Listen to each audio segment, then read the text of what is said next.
Hello everyone, this is Abhyasa YouTube channel. This is video 8 of chapter Chemical Kinetics. In this video, let us discuss about energy profile diagram. And in order to understand this concept, you need to watch the previous video which is about collision theory of reaction rates. So all the technical words whatever I use here were dealt already in that particular video. Here, this is the energy axis and this is the progress of the reaction. Progress of the reaction means with time the reactants are converted into products. So, this indicates energy of the reactants I represent as ER. And this energy is nothing but the energy of the products. As we know that the reactant molecules should cross the energy barrier in order to form products, and this energy barrier I write it as ET, that is threshold energy. So threshold energy is the minimum amount of energy the reactant molecule should possess in order to form products. So these reactant molecules will form an intermediate high energy complex which we call it as activated complex. As it is having high energy, it will dissociate in a fraction of time and convert into products. So, under the normal reaction conditions, the reactant molecules possess energy less than the threshold energy. So what they should do? They should gain some extra energy so that now their energy becomes equal to threshold energy. So here, this energy from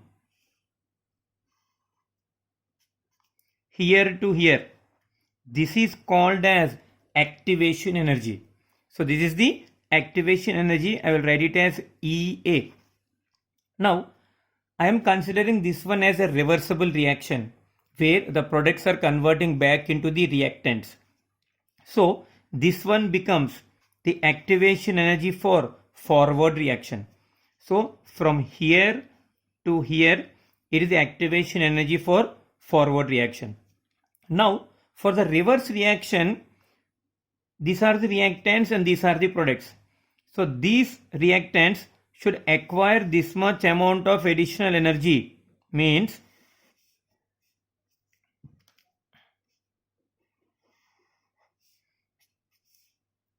this much energy in order to convert into the products. So for backward reaction, I will take this one as activation energy of backward reaction. I repeat, this is the energy of the reactants. This is the energy of the products. The reactant molecule should cross the energy barrier, that is the threshold energy, in order to form the products. Now from the graph, it is very clear that when compared to the product's energy, the energy of the reactants is more, isn't it? Because this is the energy axis. So I will write like this. Energy of reactants is greater than energy of products. So now, if I want to calculate enthalpy change for this reaction, enthalpy change is always equal to energy of the products minus energy of the reactants. So, as reactants value is bigger than the products value, means energy of reactants is more than energy of the products. So that is the reason why here delta H value is always negative. As a delta H value is negative, that is the reason why this reaction becomes exothermic reaction. So how to represent this delta H in the equation? It is here. The difference between the energy of the reactants and the energy of the products from here to here, this is nothing but equal to delta H.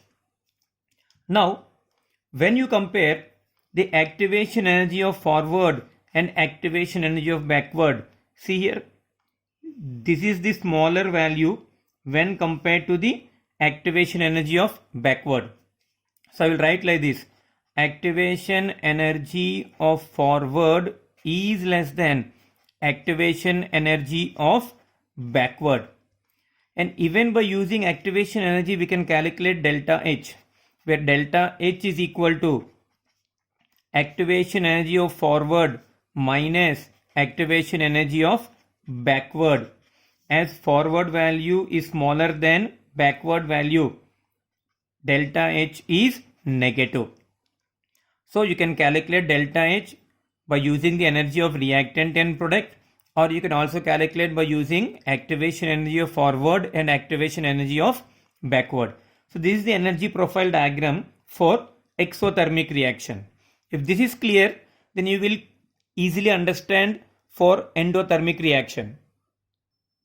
Now see here, this is for endothermic reaction. Again, this is the energy axis, this is the progress of the reaction, and this becomes the energy of the reactants, and these are the products. So this becomes the energy of the products. This is energy of reactants and this is energy of the products. These reactants should cross the energy barrier in order to form the products. So this is our threshold energy, isn't it? Now, what will be our activation energy for forward reaction? This is nothing but from here to here. So this particular energy difference is our activation energy of forward reaction, and this energy difference is nothing but the activation energy of backward reaction, EA back.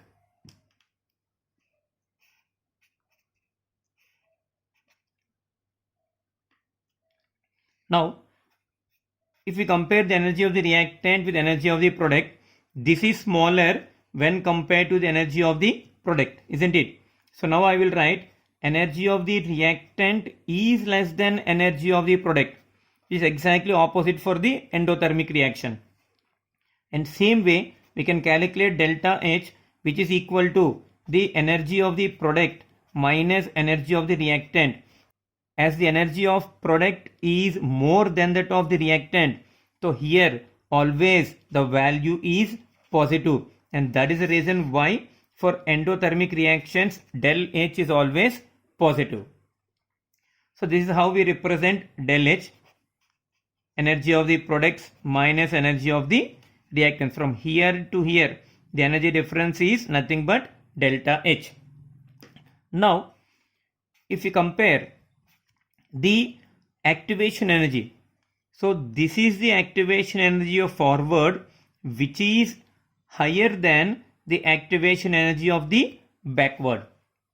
So I will write activation energy of forward is greater than activation energy of backward. Again, for calculating delta H, it's the same formula. It is activation energy of forward minus activation energy of backward. As forward value is greater than backward value, our answer is always positive. So that is about the energy profile diagram for endothermic reaction. Now let's understand the same concept by solving a numerical. This is the energy axis where energy is given in kilojoules per mole, and this is the progress of the reaction. Suppose if I want the energy of the reactants, what will be the energy of reactants? It is this one, isn't it? So energy of reactants is 60 kilojoules per mole. Then these reactants are converted into products. So what is the energy of the product? 20. So energy of products is 20 kilojoules per mole. These reactants are crossing the energy barrier to form product. So what is this threshold energy? It is nothing but 140 kilojoules per mole, isn't it? Energy of reactant is 60 kilojoule per mole. Energy of product is 20 kilojoule per mole. Threshold energy is 140 kilojoule per mole. Suppose I want the delta H for this reaction. delta H is the difference between the energy of reactant and product. So delta H is nothing but energy of the product minus energy of the reactant always, and product value is 20 and reactant value is 60. So our answer is minus 40 here. As it is minus, so this is the exothermic reaction. So this graph is for exothermic reaction. Sometimes they may ask you only calculate delta H. Sometimes they may ask you to find out whether it is exothermic or endothermic. So it is minus 40 kilojoules. Now what is forward reaction activation energy? So we know that this is the energy difference between the reactant molecules and the threshold energy from here to here.